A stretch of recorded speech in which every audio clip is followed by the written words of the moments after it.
Thanks, Tom, and I'd like to thank INET for inviting me here and for being interested in the work I do, even though I'm not an economist. I really appreciated reading these papers and viewing these presentations because there's a lot of sociology built into what was written and what was said. I saw leanings of Marx and conflict theory in here. Guy just talked about anomie, which of course came from Durkheim, one of the fathers of sociology. So this has been really interesting for me. Most of my comments are going to be about the US because that's the context that I'm familiar with, but there is obviously a lot of overlap in things that could be applied to Europe as well. So what I'm going to do is just briefly lay out some of the themes across these papers and then provide a couple of examples from the US that illustrate these themes. So one big theme, of course, is this idea of diverging economies, the rich versus everyone else. It's especially prominent in Peter Timmins and Gay Standing's paper. Timmins also emphasizes the disproportionate negative impact of this phenomenon on blacks in particular, especially in relationship to education and mass incarceration. Marcella Corsi lays out, of course, how dualism affects men and women differently. And so we know that race and gender are really important delineations, but I would encourage us to also not lose sight of place and space issues. The dual economy has certainly had a spatially heterogeneous effect. Over the past 30 years, nearly all of the gains in income have gone to the largest cities in the US case, primarily due to their locations as hubs for things like finance and technology. People in small cities and metro areas in the US then have seen economic prospects decline. Young people have been moving to the cities for college for several decades and they never come back. And so then what happens is that generation after generation, there's a larger concentration of the least resourced people left in these areas. So these selection effect issues really disproportionately impact the places that rely on single sectors for employment, for example, places that are farming dependent or mining dependent. Another theme that runs through these papers is the idea of the recession and policy responses to the recession affecting poverty and inequality. Not only were the impacts of the recession and the so-called recovery spatially variant, but state and local budget cuts hurt different places in different ways because of the vulnerability and the job opportunities in those types of places. The role of government deregulation, which I guess I should be saying re-regulation, devolution, disinvestment, these are also themes throughout all of these papers. We've moved away from a core safety net system that is centralized by the federal government to one where if we can turn something into a block grant, that's what we do. And what that means, due to discretion, is that residents of some states and localities end up in much better situations than others. Finally, these papers sometimes explicitly and also sometimes implicitly point to a lot of significant long-term implications, including disparities in education, mass incarceration, health, and, of course, politics. So what I show here is economic distress measured at the county level by a group of economic variables. This is the percent change in economic distress from pre-recession 2000 until right now. The darkest red are places that are still doing economically worse off than they were in 2000, and the blue are places that are doing better.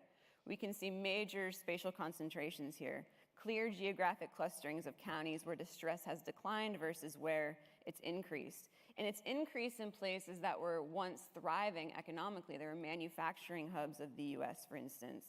They're places that certainly experienced significant recession shock, but this isn't new. These dynamics have been building over at least the last 3 decades, and I think those themes come through really clearly in these papers. And these patterns are important because they suggest that a really large group of counties in the US are doing worse now than they were a generation before. And patterns like those really set the stage for intergenerational poverty, like we've been seeing in Appalachia and now may be happening in the industrial Midwest and New England. So this shows the percentage of counties that experienced an increase in economic distress between 2000 and the recession period. That's the orange bar. We see that the majority of counties across all levels of metropolitan status, except for rural, remote areas, the majority experienced increases in economic distress from pre to recession. And the second bar shows that the overwhelming majority of counties are still worse off on 4 more indicators of economic distress now than they were in 2000. As Standing notes in his paper, the US is now characterized by this large precariat where there's pressure to accept a life of unstable and insecure labor, where not only have paychecks not increased, but you get less for your job. You're less likely to have health insurance, pension, sick leave, and that the precariat is losing all kinds of rights. I should point out that none of those things are new for women or for people of color. That those are things that they've been dealing with for a long time, and what's new is that all of a sudden white males are dealing with those 3 issues, especially white males without a college degree. So you can see that many of the places that are worse off today than they were in 2000 are located in states that enacted austerity cuts. Austerity was one of the themes through these papers. These austerity cuts have had a differential impact on people in different places. States and localities are now increasingly at a race to the bottom. How many tax incentives and subsidies can they give to big corporations to come and relocate to their town? We see it happening right now with Amazon, where places are begging Amazon to come to their locality, and Amazon will get all kinds of goodies out of the deal. When Walmart starts leaving towns because the towns are going so bad, then you know there's really a problem. So there are places where Walmart can't make it, and dollar stores are coming in. Dollar stores are like the new big growth machine. And what's so fascinating about that is that people in these areas are now buying the very products that led to a lot of small businesses leaving these types of areas. They're cheap, they're imported, and so it's become this cycle that reinvents itself. There are also hints about the dualism of opportunity in these papers. So of course we know that the takeoff of income inequality is one of the most important things that we've seen over the past 50 years. But what's really important about that divergence in income, that income inequality, is that the real teeth come from that it now costs more to buy things that used to be free. So not only are wages lower, but the working and middle classes are now doubly disadvantaged. Because it's not just that they have less money than they did before, it's that money matters now more for securing certain opportunities. Better schools, for instance, better health care. Okay, so people have to pay into living in areas that will get them the quality of education and health that they could have gotten 50 years ago by not having to pay so much. So this trend really points to this commodification of everything, including, by the way, prisons. I'm going to skip this one. Okay, so the consequences. We now talk about rural areas in the US much like we talked about urban inequality and urban distress in the 1980s, these structural issues that have led to declining communities, opioid and alcohol abuse, family breakdown, crime, certainly declining health. And these are all really important because they have long-term implications for the sustainability and viability of these areas. This shows drug-related mortality at the county level. Again, we see really clear spatial clustering. We see both urban and rural areas with high rates of drug abuse. And what's clear about these is that they're tightly connected. These patterns are tightly connected to economic distress, but also family distress and declines in social interaction, social cohesion.